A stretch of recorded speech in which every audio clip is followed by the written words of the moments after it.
diverse writers' room, you have more voices that are able to, that are amplified, that, can speak on the issues that these white showrunners, if that is the case, or even if we ever get our writers' rooms, or I should say not if, when we get our writers' room, we have to make sure that we have voices in there that are different than ours and reflect the multicultural society that we have today.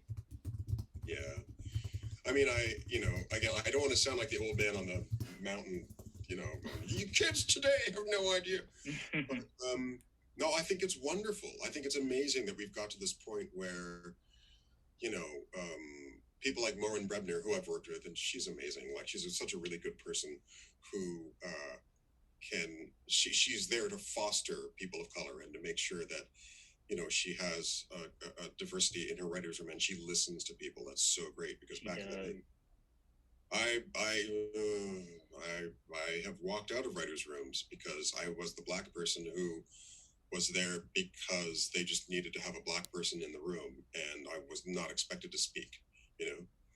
Seen and not heard. I was just like, I can't deal. I just walked out of that room, and I just, a couple of rooms like that where I was just like, no, like, don't dictate to me what my experience is. Like, if I'm here, I'm going to tell you exactly, especially if it's a Black show. Oh my God. It was so like, I was in this writer's room. It was like Sanford and Son. It was like one of those things where it was a Black show created by these white people, and I was hired, and I was not allowed to speak. I just wasn't allowed to speak.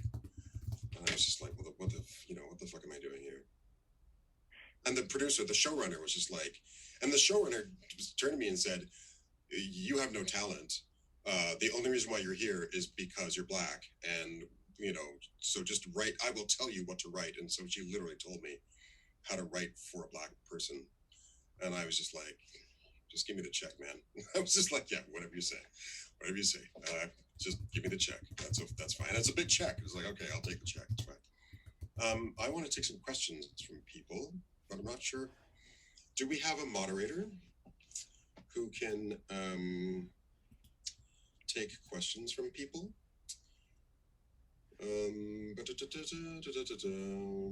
Here, I'm just looking at the Q&A thing.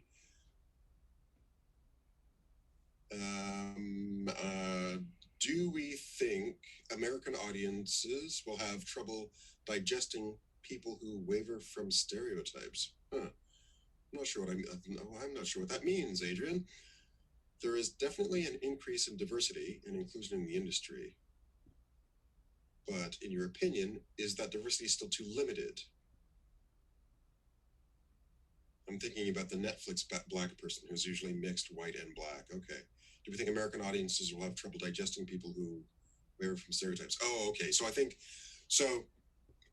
what Adrian's question is like, what we're getting on TV is Black people light. It's like nothing that we're presenting is really challenging. Which I think is a fair question, and and as a matter of fact, actually, I'm really interested to hear what you guys have to say, because you know what, like, I was talking with a Jewish showrunner who shall remain nameless, but there's only a handful of them in this country, so you could probably guess who it is. But I said to him, because I was just talking about presenting a person of color authentically, like a real, true person of color, not like a TV sanitized version of a person of color. And I said to him, like, do you feel like you could present a true Jewish person on TV and not a sanitized version of a Jewish person on TV? And he was like, no, there's no way. He was like, I'm the showrunner. I have the most power in the room, and I'm a Jewish person, and there's no way I could present a true Jewish person on television, because television isn't made for authenticity. But what do you guys feel? Do you feel like, does the Black experience have to be sanitized so that it can make it on air? Yeah, well, I think that things are getting better, but there's still a lot of work to be done. I think what Adrian said is right, that you notice a lot that when you do see black people on TV, they are of a lighter skin complexion, which is supposedly more palatable. Um, and a lot of the time, sometimes when you see black people on TV, they have the same stories, like getting out of the hood, living in the hood, you're a thug, or you're like sassy black woman. And Yeah. it's just presented in that monolith. But I think that things are getting better. Now we're starting to see more black characters on TV. Now we're getting more people besides behind the scenes writing on the crews. And I shouldn't say a lot, few. No, we're actually Yeah. having people. Yeah. Um, but I think now we um, need to have people in those positions um, where the decisions are being made of what is actually getting onto the Yeah. screen and what's being greenlit, because then when you have a diversity of thought at every level, then you can really have authentic stories and more representation. Yes, exactly what Kelly said. Diversity at every level, because in the writer's room, the writer can write the character, and even let's say that they want to be colorblind and not write to a specific color for the character, but the experience of the character is what matters. When it comes to the casting director, they're the ones who basically submit, the talent for these roles, and then it's from the pool of talent that you have that you get these different colors. In terms of colors of the palette of people to choose from. Um, I think it boils down to also the executives at the top, like the executives of Netflix, the executives of, our broadcasters there, who then dictate and determine the style of the show.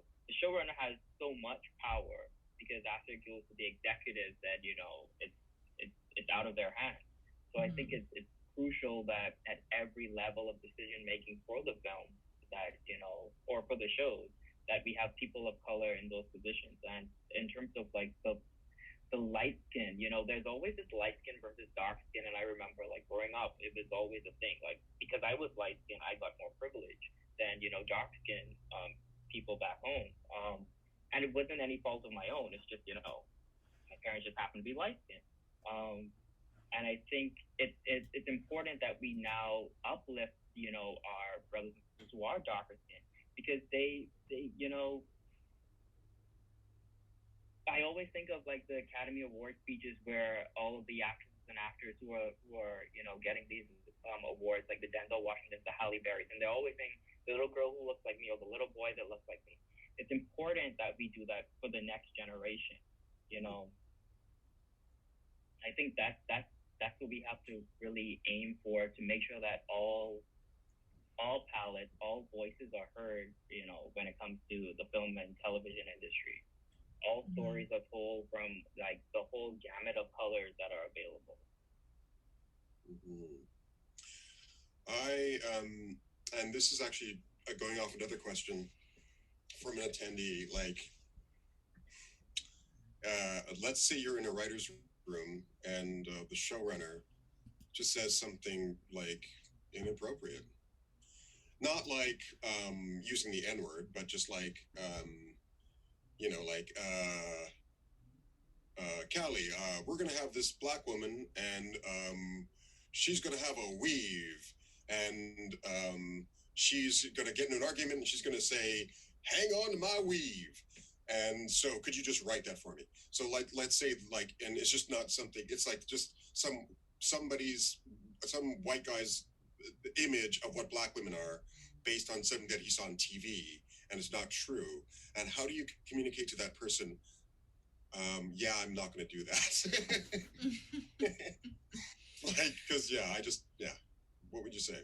I think it's important to explain that might not be the best way to approach things, and then present an alternative.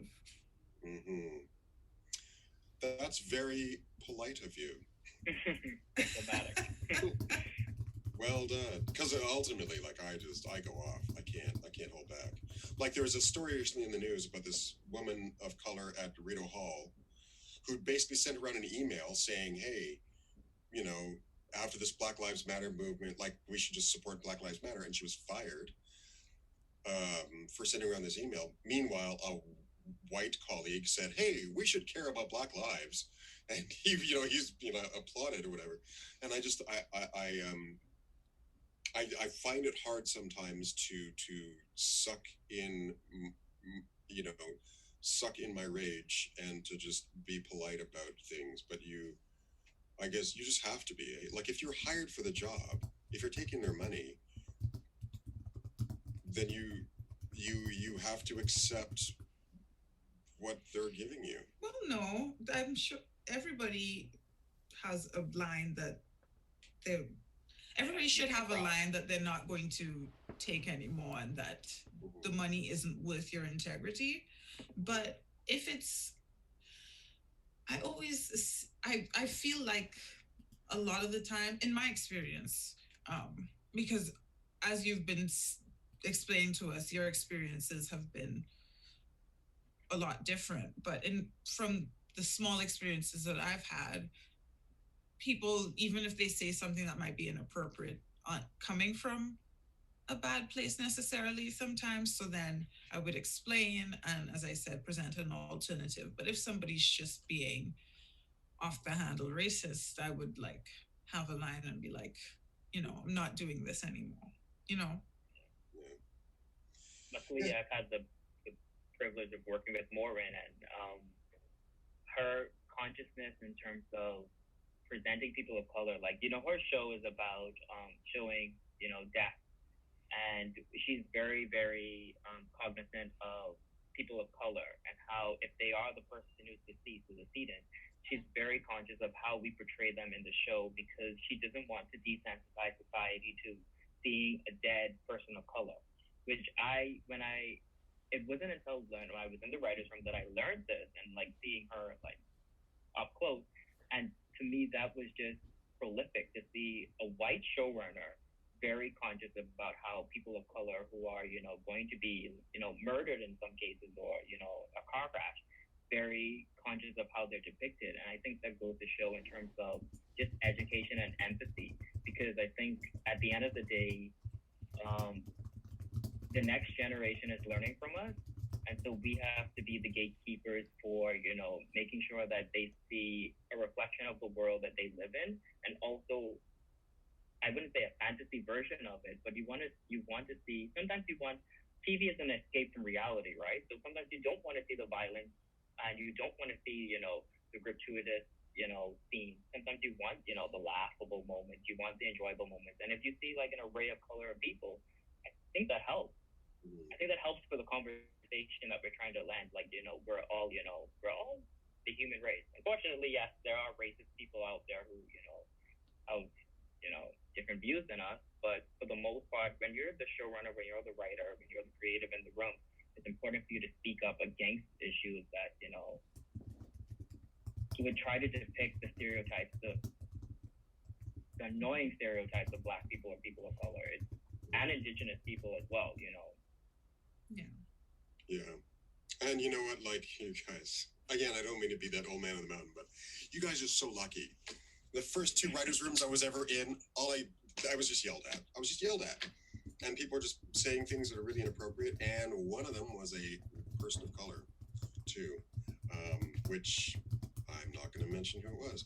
But I'm just like, you can't do that anymore. And this was back in like the early 90s. Like, you can't, I'm glad that things have changed now. And Joss Whedon's being called out for this kind of behavior, too, And I think I was so sad when I heard that he was a dick. I was like, no, not Joss Whedon. Not Buffy. No. But I'm so glad, because, yeah, the old time ways of like screaming at people and yelling and telling people that, hey, you better do as I say. You will never. I had somebody yell at me like, you'll never work in this town again. They actually said that. And I looked at them and I was like, that's so cliche. Could you just, I'm going to give you a rewrite on that. It's like, you never work in the town again? Really? You're going to say that? Like, that's, right. Okay, we have an attendee who says, how would you recommend a white producer contact or approach BIPOC writers and producers in order to ensure equity? That's a great question. You know, like there are now resources now to where, as a matter of fact, I'll get you guys to talk about it because I'm just learning about it myself. But there are resources where you can find people of color working in the film industry. So, yeah. So yeah, there are resources like BIPOC TV and film. One of their resources is Hire BIPOC, and it has profiles of people of color um, in every aspect of the film industry. So writers, people who work on production, editors. So if you need somebody on your crew or a writer who's a person of color, you can go look for them and hire BIPOC. There's also Film in Color. Not so much. I mean, I think it still exists. That database still exists, but there's also the Real World. They have a database as well. So all these databases are there to help get more BIPOC individuals in the room, you know, creative. The WGC also has a database, and you can search by people who have identified their race. Yeah. Or Yeah, and there's also, you know, the Broadcasting Act is now going to be revamped. Telefilm is now going to be revamping their, I guess, I forget what it's called at the moment, but they had a funding program that they're now going to revamp because they want to make it more inclusive. So in terms of, you wonder about, you know, these white producers or writers, producers looking for, you know, creators. Now there's an incentive for them to get these creatives. Not to say that that's the only reason why they should get them, because I can get more money based upon how many people of color in the room. You know, you have to start somewhere. But it's just, you know, they're the excuse that I can't find them or I don't know where they are. That's no longer acceptable. Not in this day and age of, you know, the internet, just the internet, Google, you know, LinkedIn. There's so many different avenues that you can utilize, you know, just to find people of color, and even word of mouth. Ask your crew. I'm sure your crew around you, it's not, I mean, it would be very, you know, sad if it's 100% white, but I'm sure your crew around you know a person of color who's capable of doing the job as well. What I've discovered is like, what's great is that the really good people of color in writers' rooms, they're busy. Like I tried, like last year I was working on a project and I was like, oh, I want to get this person, I want to get that person. And they're like, dude, I'm busy, man. And I'm heading off to LA. Oh, great. What about you? Oh yeah, no, I'm actually renting my own room. Oh, great. What about you? So I think that it's the really great thing is that people of color are actually finding work in the industry and they're being taken seriously and they're getting positions of significance. And so if you want to hire a person of color, you know, don't do it last minute. Don't, like, you have to, because people get busy. So you, like, if you want to hire a person of color, like if you know you're going to be doing something 10 months from now, start looking now, you know, because don't think, oh, we're just sitting by the phone, you know, hoping that maybe someday somebody will hire us. It's like, no, we're busy, we're working, and we're making money, and we're doing great work. So if you want to work with us, that's great, but you know, get in line. You know, you better you better call us with enough time to make sure that, you know, we can work with you, because, you know, there's the great thing is. Like I said, what we will do is if we're working, we will give you the name of someone who isn't working so that you can hire them. Exactly, yeah. And there's that too. Yeah. But no, I think that's great. I have no idea how long this is supposed to be. Anybody, do you know how long we're supposed to go for? Any idea? No? And is anybody going to tell me? No? You know what? We'll just keep answering questions. It's fine. Oh, someone's asking, why exactly is JK evil? You know what? I'm not going to get into that. Because I have friends who are transgendered, so. I'll say that I don't think that she's evil. I don't think that she's a bad person. I think she has strong convictions in what she's saying and what she believes right now at this moment. And I think that the problem with it is that, and I'm not saying that she's not allowed to say what she wants to say, what she has said. The problem with it is that she has such a large platform to say it on that's where the danger lies. Because when you have, like, I guess the Spider-Man quote, with great power comes great responsibility. And so, for her, like, to say things that can be akin to hate speech about a society, about a section of society that's already marginalized, that's already hated for, that's already, outcast. And when you're in that position and you have that power to say something that can influence for either the good or the bad, you have to be very careful what you say. Death and life is in the power of the tongue, so you have to be careful. Oh, she is evil. No, what she's saying is absolutely evil. She has no fucking idea the effect that she's having on people. Black transgendered women are murdered every fucking year. There are so many people who are murdered, are raped, and her speech is empowering people who are killing people, men and women, across the world. If she wants to do good, she should shut the fuck up. If she wants to do good, she should shut the fuck up, keep her attitudes all to her motherfucking self. And if she really wants to do good, she should go to the transgender community and say, I am so sorry. How can I help? She's fucking complaining about people, saying, oh, J.K. Rowling, oh, I can't believe you said this stuff. She's complaining about fucking being cancel culture. Fuck you.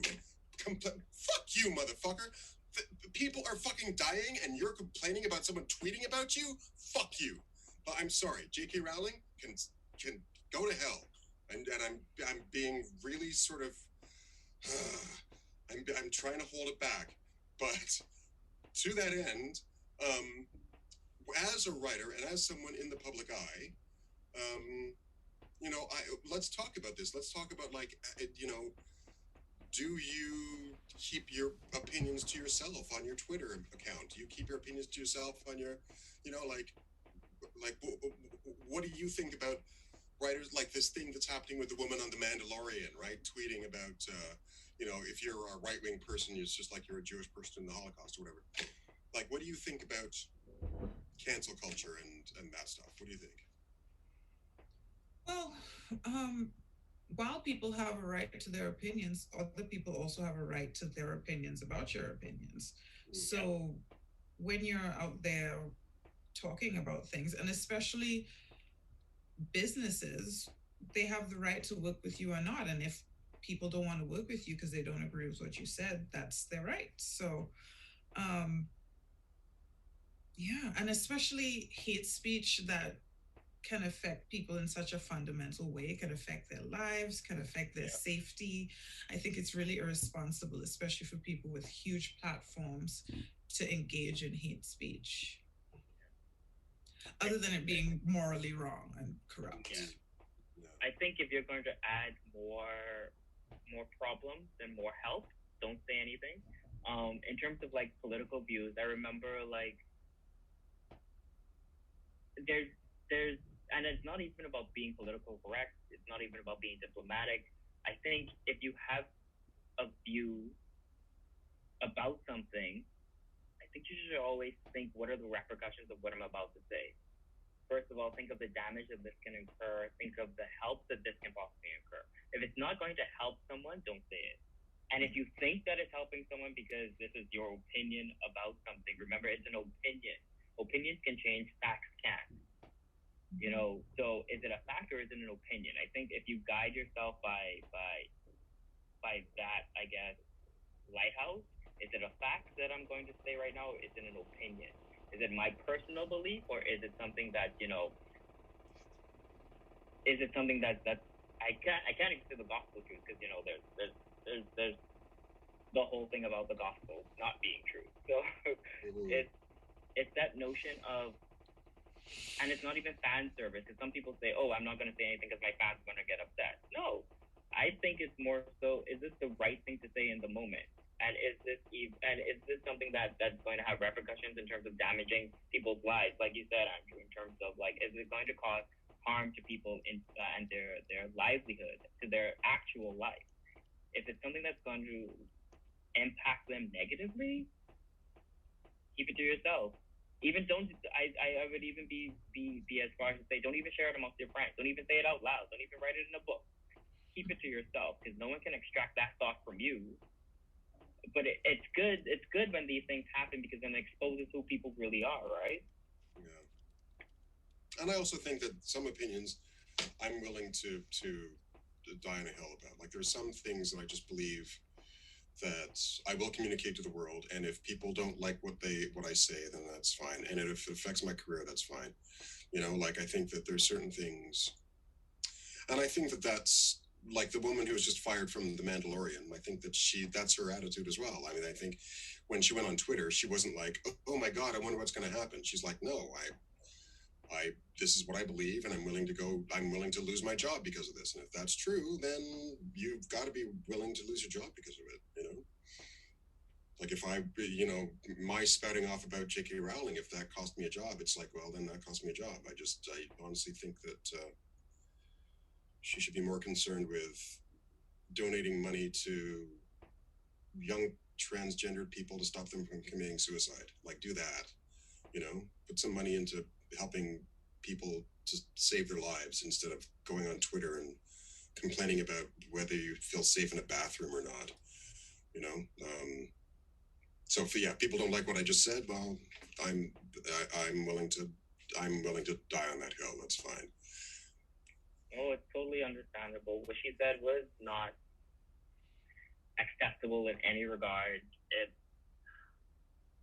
It's just unfortunate. It's really unfortunate. But like I said, it just goes to show, what's held in secret comes out in the open. And so, obviously she's held this in secret. Who knows what else she holds in secret? But, I know.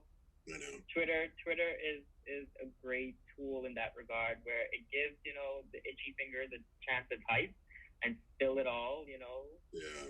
And then karma takes its toll. Totally.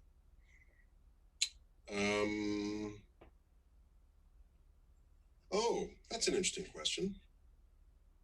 And I would like somebody to tell me, like, how much time do we have left? If there's somebody who's in charge. I think it was supposed to be an hour, but if you want to answer these last questions here, I'm cool with that. Is that okay? Okay, let's just do one more question. Because I think actually this is a really good question. Because apparently Tim Burton said he doesn't want to add people of color into his movies if it's just forcing them into the story. And I think that's a fair cut. Like, I think it's, first off, Tim Burton is not like, he's not somebody you're going to turn to for understanding, the life of people of color. Like, he's not going to tell those stories, and he's not interested in them. But you then turn to Tim Burton and say, okay, from now on, you've got to tell stories by people of color, or else. I don't know. Like, I'm kind of torn, because I think, well, Tim, like, I force myself, because I'm male, I have a gender bias. I have a gender entitlement. So I force myself to make sure that I hire women in positions of power, because it's just a bias that I have, because I was born male and entitled. So you have to go, hey, idiot, come on. There are women who can do this job. Who are the women around here who can do this job? You do have to force yourself to do it. But that's behind the camera. Like, like, what do you think about, like, Tim Burton? Should Tim Burton start telling stories of African Americans? What do we mean when we're saying force people of color into stories? Because if you're telling a story about a lawyer could be black. Like, a black person can be anything. A black person can have any personality, and be from anywhere, and be anything. So I don't really understand what force people of color into stories means. But then on the other hand, if you're trying to tell a story that's specifically about Black experiences, then that it makes sense that you just can't just like slap a Black person and then you have no context for what a Black experience is. So if your story is specifically about Black experiences, sure, don't force that. But if your story is about a lawyer who is from Dakota and is trying to run a marathon, that person can be Black. It's not forcing it to make that person Black, because Black people, as I said, can be anything. Good point. Yeah, and just looking at Tim Burton, like just his repertoire of films, like they're very unconventional. I don't think he follows the status quo norm in terms of the characters that he uses. And I'm not defending him in any regard, but like Callie said, would him introducing a person of character in his stories, what would be the harm in it being just a character? I think for him, it may be he's hung up on stereotypes. And so, and I think for him also, and I can't speak to like what he knows, but just my thinking on him is that he probably doesn't have any people of color around him or his friend base to possibly understand, just because the person is Black, just because the person is brown, just because the person is, South Asian, wherever, doesn't mean that they're not a person. And I think for him, it could just be that whole, privilege of being blind to people of color actually being people, and they can be your character, But I don't know. I don't know Tim Burton. All I know is all of his films, from what I've seen, from Beetlejuice to Nightmare Before Christmas, they're all weird characters. I think, yeah. I know. Like, I was in a writer's room once where it was hard to be in this writer's room, and we were developing characters, and I presented this Black, because it was an all-white show. I presented a Black character, and the writers just basically said to me, "We don't feel comfortable writing for a Black person." And I said, "Well, why?" And they were like, they were like, well, it's just not, we wouldn't want to write for, we feel that it might be racist or offensive if we write a Black character. And I basically said, look, you just have to write a human being, write a human being and don't worry about it. Don't worry about whether you're being offensive or not. Just think. And, and then I said, you know what I did? I said, well, think about that Black person you know in high school, right? The Black person you know, and there was like silence. They were like, none of them, they didn't have any Black friends in high school. There were no Black people in their high school. I was just like, well, okay, so maybe you didn't have Black people in your high school, but think of it this way. And so, like, but then I just realized, like, it was like forcing them. It was like forcing them to do something that they really truly didn't want to do. And I just stopped. I was just like, well, if you really don't want to do it, then I guess you're not, like, what am I going to do? Like, I can't force you to. I can't. And it's your show. It's not my show. And ultimately, then I was just like, well, then what am I doing here? Like, yeah, Black characters are just like you. Could be anybody. Yeah. But also it does make sense to, consult with people of color to make sure that your the voice is authentic. Mm-hmm. For instance, so I wrote a script for season 14 of Midnight Mysteries. I co-wrote it, and it's coming out on Monday. Yay! And one of the characters was a Chinese Canadian person, and I wanted to make sure that the voice was authentic. So I messaged one of my Chinese Canadian friends. I told them the scenario. I asked them, I'm like, is this authentic to you? Is this offensive? And they were like, no, that sounds completely kosher. That sounds completely good. Just to make sure that you're doing the character justice. And just to make sure that the voice is authentic, because the last thing I'd ever want to do is to offend that group of people. So I don't think there's anything wrong with consulting someone to make sure that the voice is authentic, that you're not using stereotypes. Um, but also when you're writing a character of color, it could be anything, it could be any personality, it could be any variety of things. Yeah. But yeah, for Tim, I don't think he has that, Yeah. he doesn't have that landscape of people around him. He probably, I'll just say it, he probably just has white people around him. So he feels comfortable just telling stories from a white lens. Mhm. And there's no fault in that, but there's a sadness in that to know that he's missing out on telling, a whole plethora of stories that, he could utilize, the characters that he could utilize. But, Mhm. he still makes the money at the end of the day. It's just unfortunate, and I guess the important thing is going forward, us two are now going to be the Tim Burtons of the industry. We make sure that we don't fall into that pitfall of, the one-tone story. Well said. I think that's a great way to end off the evening. That's a really, really great statement. It's like, yeah, gather people in your life.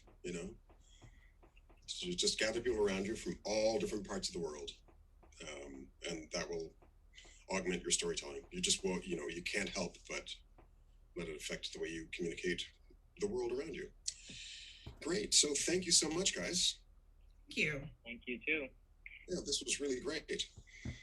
And maybe somebody from the Toronto Film School will come on and say bye for everybody, or maybe I'll do it. Okay. See you, everybody. Thank you so much for showing up. I'm not sure how many people were watching, but hopefully it was a lot. And yeah, that was really, really great, guys. You're awesome. Thank you too. All right. And also, too, I look forward to Monday night to Murdoch Mysteries. Yeah. I'm gonna check that out. What about you, Janet? Do you have anything coming up?